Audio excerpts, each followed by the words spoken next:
Lana l'a serré très fort pendant toute l'interview. C'était dur. À 12 ans, elle a vécu ce qu'aucun enfant ne devrait vivre. Pendant près de 5 ans avec sa sœur, elle a vu son beau-père insulter et frapper sa mère. J'étais triste, mais j'étais aussi énervée. J'ai aussi... comment expliquer je voulais faire aider ma maman, mais je sais que j'en pouvais pas. C'est pourtant bien elle qui, un dimanche, a appelé les secours pour sauver sa mère, Alison, après 6 heures de passage à tabac. J'ai été fracassée, littéralement. Il m'a saisi par les cheveux, il m'a cogné sur ce carrelage. Il m'a tapé la tête contre les murs. Ça a été tellement violent que mon cerveau s'est mis en blackout.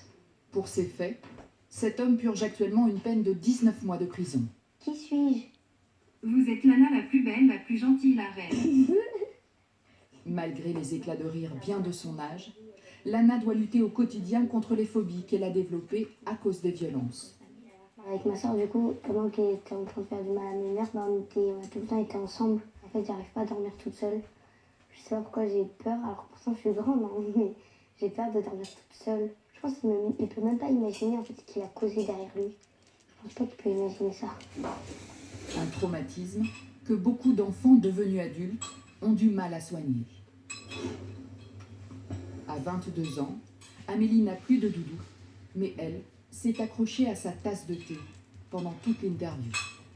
J'ai énormément de périodes d'angoisse.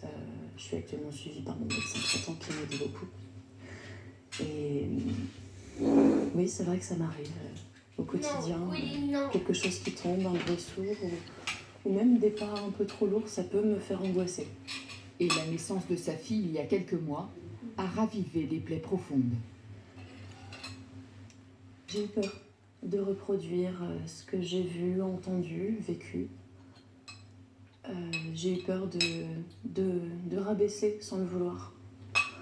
J'avais peur qu'elle souffre. Des études l'affirment, les violences au sein du couple portent gravement atteinte au bien-être et à la sécurité des enfants. Le droit a d'ailleurs évolué pour mieux les protéger.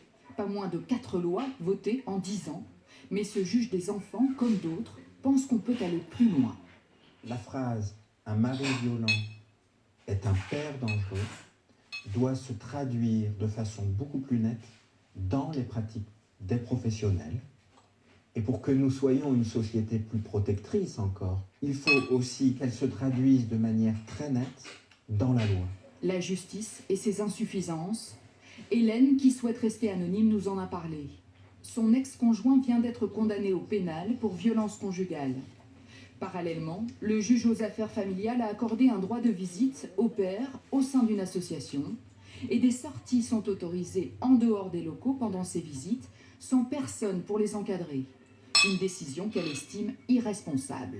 Mon inquiétude, c'est que monsieur est d'origine étrangère, il a un titre de séjour ici et si l'envie lui prenait, en allant à l'extérieur avec l'enfant sans être encadré par un intervenant, il peut très bien partir dans son pays d'origine avec mon fils.